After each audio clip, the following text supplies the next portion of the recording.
Hello అందరికీ. ఈరోజు వచ్చేసి మా పిల్లలకి పుదీనాతో ఎగ్ రైస్ ఇలా చేస్తే సూపర్ టేస్టీగా వచ్చింది. మీకు చూపిస్తున్నాను వీడియో. ఎలా అంటే ప్రాసెస్: పుదీనాకు కొత్తిమీర, ఆనియన్, మిరియాలు, యాలకులు, ధనియాలు, జీలకర్ర, చెక్క, లవంగాలు, అలానే నువ్వులు, ఒక ఆనియన్, చెక్క పౌడర్, ఇవన్నీ వేసేసుకొని మంచిగా పేస్ట్ చేసేసుకోండి. మీరు ఎగ్ రైస్లో ఏ ఫ్లేవర్ ఎక్కువగా ఇష్టపడతారు? పుదీనానా, కొత్తిమీరనా, గోంగూర మసాలా? కామెంట్లో మీ ఫేవరెట్ చెప్పండి.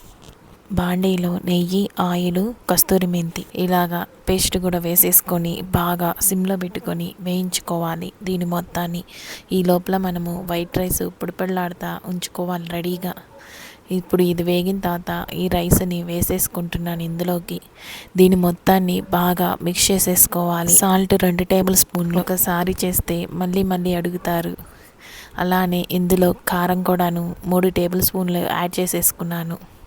దీని మొత్తాన్ని బాగా మిక్స్ చేసేసుకున్న తర్వాత మన స్వీట్ కార్న్లో క్యారెట్ ఇవి 2 బాగా బాయిల్ చేసుకున్నాను సాల్ట్ వేసేసుకొని. సో ఇప్పుడు దీని మొత్తాన్ని బాగా మిక్స్ చేసేసుకుంటున్నాను రైస్లో వేసేసుకొని. చాలా డిఫరెంట్గా ఉంటుంది.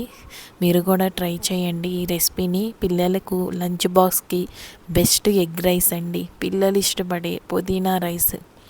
ఈ సీక్రెట్తో ఎగ్ రైస్ అదిరిపోతుంది. ఎగ్స్ ఫ్రై అండి ఇది. బాండీలో ఆయిల్ 9 గుడ్లు వేసేసుకొని బాగా మిక్స్ చేసేసుకొని ఉప్పు కారం యాడ్ చేసేసుకొని బాగా ఫ్రైలాగా చేసుకుని ఈరోజు మనం ఇంట్లోనే రుచికరమైన పుదీనా ఎగ్ రైస్ ఎలా తయారు చేస్తున్నామో చూడండి. మొత్తానికైతే రెడీ అయిపోతుంది.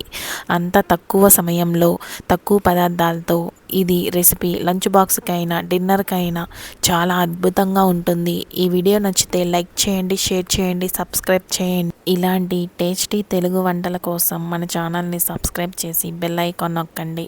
మీ ఒక్క సబ్స్క్రైబ్ మాకు ఎంతో ప్రోత్సాహం ఇస్తుంది. థ్యాంక్ యూ అండి.